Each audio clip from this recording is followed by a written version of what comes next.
नमस्कार दर्शकों, आप देखना शुरू कर चुके हैं बापू वार्ता न्यूज नेटवर्क। इस वक्त मैं जो कि गढ़चिरौली चिमूर लोकसभा क्षेत्र में मौजूद हूं और लोकसभा क्षेत्र में मौजूद रहने के बाद हमारे साथ जो पूर्व विधायक है आमगांव देवरी के संजय पुराम, इनका सबसे पहले हम चैनल में स्वागत करना चाहेंगे। नमस्कार नमस्कार। जैसे कि आपको भी पता होगा कि अभी आने वाले 19 तारीख को लोकसभा की चुनाव है और उस दिन जो कि मतदान है, मतदाता है वह वोटिंग डालने जाएंगे।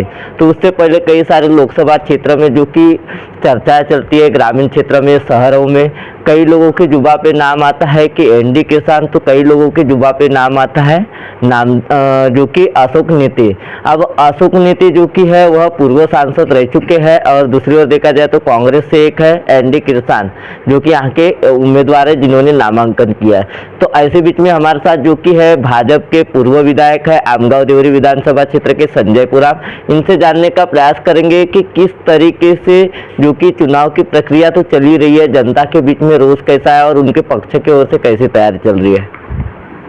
एनडी किसान जी जो है वो ना गढ़चिरौली जिले के हैं ना आमगांव विधानसभा के, वो इस लोकसभा के बाहर के हैं, यानी वो गोरेगांव के हैं। और इसलिए अशोक जी नेते जो ये है ये गढ़चिरौली के प्रॉपर है और गढ़चिरौली के प्रॉपर होने की वजह से ज़्यादातर जो लोग हैं, ज़्यादातर जो वोटर्स है वो स्थानिक के बारे में सोच रहे हैं। इसको नामदेव किसान को बोल रहे हैं कि ये बाहर का व्यक्ति है और इसलिए अशोक जी नेते 2024 में चुन के आएंगे, ये पक्का है।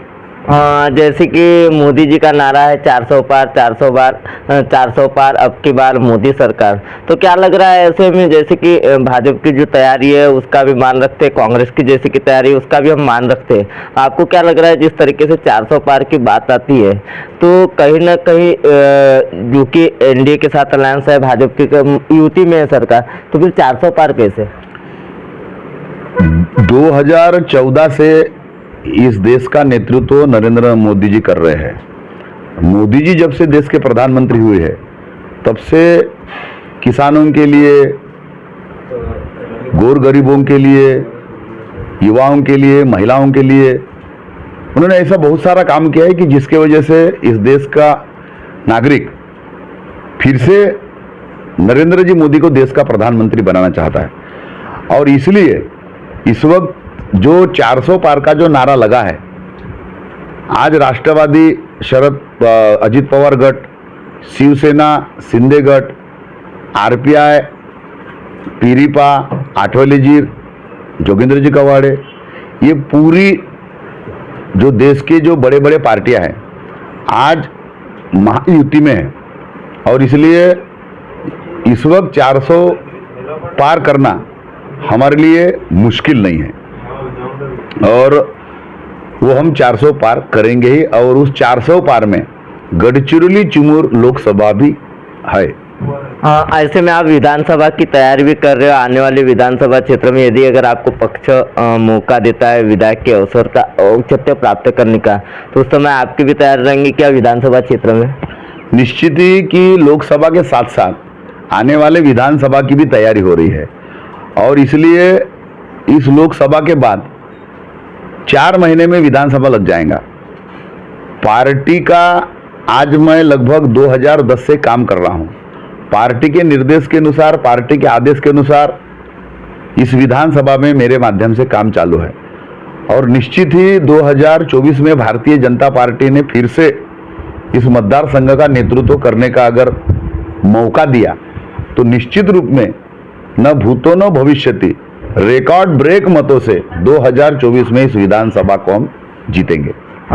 जैसे कि मैं आपसे एक सवाल करना चाहता हूँ, सवाल तीखा है मगर सवालों का जवाब भी जानना जरूरी है, क्योंकि जनता के बीच में जब हमने थोड़ी चहल पहल की है तो उन लोगों को कहना आता है जनता के बीच में कि अब की बार मोदी सरकार बहुत हो गई, महंगाई की मार।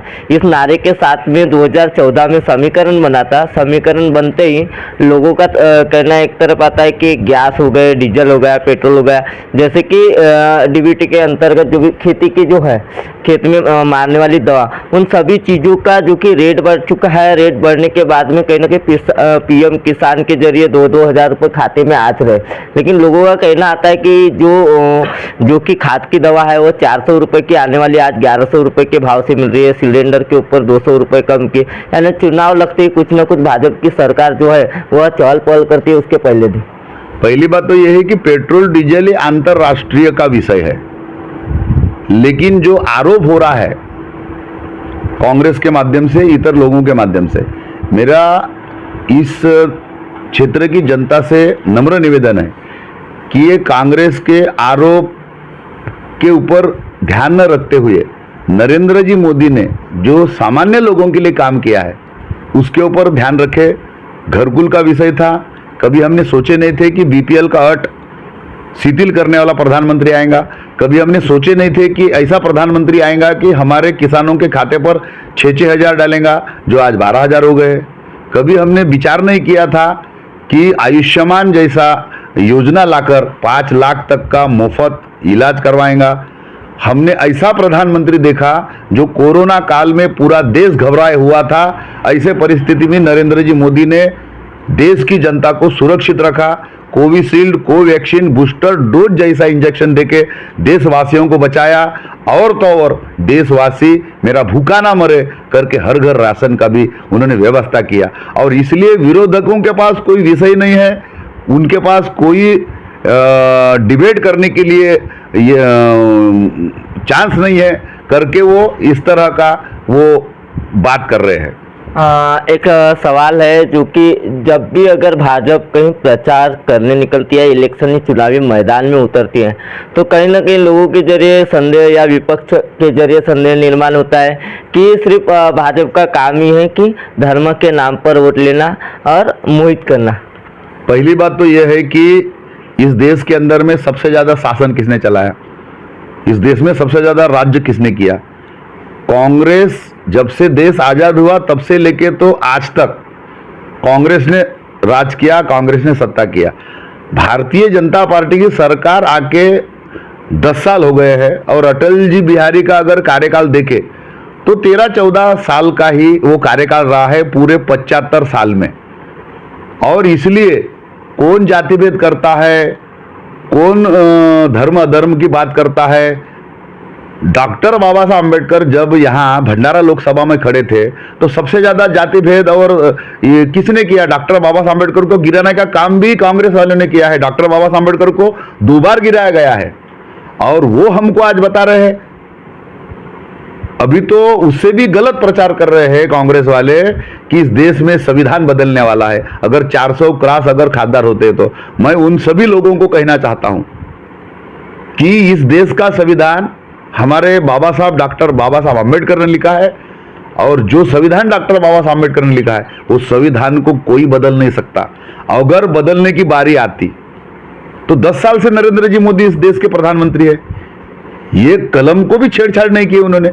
लेकिन कांग्रेस के पास विषय नहीं है, कांग्रेस घबराई हुई है, और घबराई हुई परिस्थिति में मरता क्या नहीं करता करके वो उल्टा सीधा स्टेटमेंट देके लोगों को गुमराह कर रही है। मैं पूरा आमगांव, देवरी, सालेकसा और लोकसभा की जनता से अपील करता हूं कि इनके गुमराहों में ना जाए। ऐसा प्रधानमंत्री पहली बार मिला है जो सर्वसामान्य लोगों की चिंता करता है। आज कश्मीर का विषय था वो भी हल किया, 3 तलाक का विषय था वो भी हल किया, और तो और 500 साल से जिसकी प्रतीक्षा इस देश के लोग कर रहे थे वो प्रभु श्री राम का मंदिर भी अयोध्या में विराजमान हुआ। और इसलिए ये जो 60 साल में कांग्रेस वाले नहीं कर सके वो नरेंद्र जी मोदी के नेतृत्व में 10 साल में हुआ करके हड़बड़ा गए हैं, और इसलिए बहकी बात कर रहे हैं। एक सवाल है जो कि 70 साल की बात तो आती है, तो जो स्कूल कांग्रेस की देन है जैसे कि समझ में आता है, उस समय की बातों से लेकर ही हम शुरुआत करेंगे। कुछ लोगों का कहना आ रहा है, जनता के बीच में कहना आता है कि जो स्कूलें हैं वह भी स्कूलें बंद कर दी गई है। और अभी एक मीडिया के जरिए हमने एक खबर देखी जहाँ पे 26 स्कूल की बात है, तो आरएसएस में शामिल ऐसा कुछ चल रहा है। मैं आपको सच बता रहा हूं कि कांग्रेस वाले को कोई धंधे नहीं रहे हैं। इनका नेता राहुल जी गांधी को सब लोग जानते हैं। आज अगर हम पूरे देश के अंदर में अगर तुलना करते हैं एक तरफ नरेंद्र जी मोदी और एक तरफ राहुल जी गांधी। जब ये दोनों की तुलना में जब देश देख रहा है तो ऐसे परिस्थिति में सब लोग नरेंद्र जी मोदी को पसंद कर रहे हैं, क्योंकि नरेंद्र जी मोदी के पास विजन है। हमारे पास विजन वाला लीडर है, कांग्रेस के पास विजन वाला लीडर मुझे दिखाई नहीं दे रहा है। अभी बताया जा रहा है कि कांग्रेस के काल में स्कूलें चालू हुई, अभी भाजपा के काल में स्कूलें बंद हो रही है। मुझे बताओ कि कौन सी स्कूलें भारतीय जनता पार्टी की सरकार में बंद हुई है?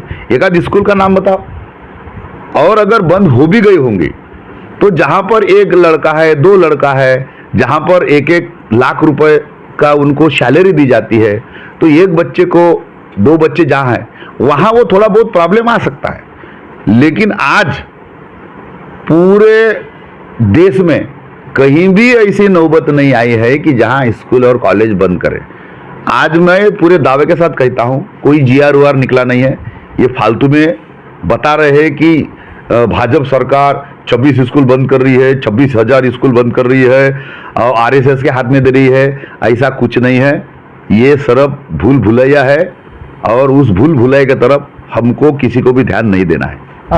एक सवाल है जो कि पिछले समय में जो कि आपके आमगांव चिमूर, गढ़चिरौली चिमूर लोकसभा क्षेत्र के जो सांसद हैं अशोक जी नेते, वह फिर से चुनावी क्षेत्र में उतरने की क्या बात हो गई? लोगों के बीच में जो चर्चाएं चलती है, कहीं विपक्ष भी रहता है, विपक्ष की भी चर्चा ऐसी है कि जबकि सराउंडिंग एरिया जो भी होगा उस क्षेत्र में हमने अपने खासदार को अभी तक नहीं देखा। ये आमगांव क्षेत्र में भी चर्चाएं चलती रहती है, तो इस पर क्या कहूँगे? ये पहला खासदार है कि ये निरंतर प्रवास करते हैं। अशोक जी नेते 2009 को जब उनका पराभव हुआ, 2009 में इलेक्शन हारने के बाद दूसरे ही दिन निकलने वाले अशोक जी नेते। अशोक जी नेते का प्रवास के मामले में कोई चैलेंज नहीं है। इसके पहले भी 2009 में मारोतराव जी कोवा से खासदार थे, उनके बारे में भी यहाँ के लोगों ने बोले थे खासदार दाखवा, 500 रुपये मिलवा। उससे तो अच्छा हमारा खासदार है कि कम से कम 15 दिन में, हफ्ते में, महीने में तो आता है। अब यहाँ लोकसभा गढ़चिरौली में 18 लाख लोक संख्या है। 18 लाख लोक संख्या में से हर एक को तो वो मिल नहीं सकते, लेकिन वो ग्रामीण भाग में आते हैं, कभी देवरी में आते हैं, कभी साले कसा में आते हैं, कभी दर्रे कसा में आते हैं। अभी आपने देखा होगा कचारगढ़ का इतना बड़ा यात्रा हुआ, 2 दिन लगातार खासदार साहब थे यहाँ। कौन कहता है कि खासदार अशोक जी नेते दिखते नहीं? एक सवाल है, आम जनता को क्या अपील करना चाहोगे लोकसभा के चुनाव को लेकर और मतदाताओं को? मैं गढ़चिरौली चिमूर लोकसभा के सभी मतदाताओं को मैं निवेदन करना चाहता हूं कि ये लड़ाई नरेंद्र मोदी जी लड़ रहे हैं और ये लड़ाई देश के लिए लड़ रहे हैं। ये लड़ाई सर्वसामान्य गौर गरीब, किसान, दलित, आदिवासी, OBC सबके लिए नरेंद्र मोदी जी लड़ाई लड़ रहे हैं। आप किसी भी कांग्रेस के बहकाव में ना जाए और विकास के ऊपर आप मतदान करिए। इस आमगांव विधानसभा का माजी आमदार होने के नाते मैं आमगांव विधानसभा क्षेत्र के भी सभी मेरे मतदाताओं को, महिलाओं को, युवाओं को, युवतियों को मैं निवेदन करता हूं कि इस वक्त 2024 को फिर से तीसरी बार नरेंद्र जी मोदी इनको देश का प्रधानमंत्री बनाना है और इसलिए आप सभी लोग नरेंद्र जी मोदी इनको मतदान करें, ऐसा मैं नम्र निवेदन करता हूं। तो दर्शकों, हमारे साथ जो शख्स मौजूद थे आमगांव देवरी विधानसभा क्षेत्र के पूर्व विधायक वैसी भाजपा के वरिष्ठ नेता संजय जी पुराम, इन्होंने लोकसभा चुनाव को लेकर जो कि काफ़ी सारे खुलासे किए हैं और अपना जो कि उम्मीदवार कैसे होना और लोगों के बीच में सांसद जाने आने की जो बात थी उस बात का भी उन्होंने खंडन किया है और काफ़ी सारी जो महंगाइयों को लेकर भी हमारी चर्चाएं चली, उन्होंने उस पर भी बताया। एक बार मौका मोदी सरकार को दो, ऐसी भी उन्होंने अपील की है। तो दर्शकों, अगले पार्ट में पार्ट 2 के साथ में बहुत ही जल्द मिलेंगे।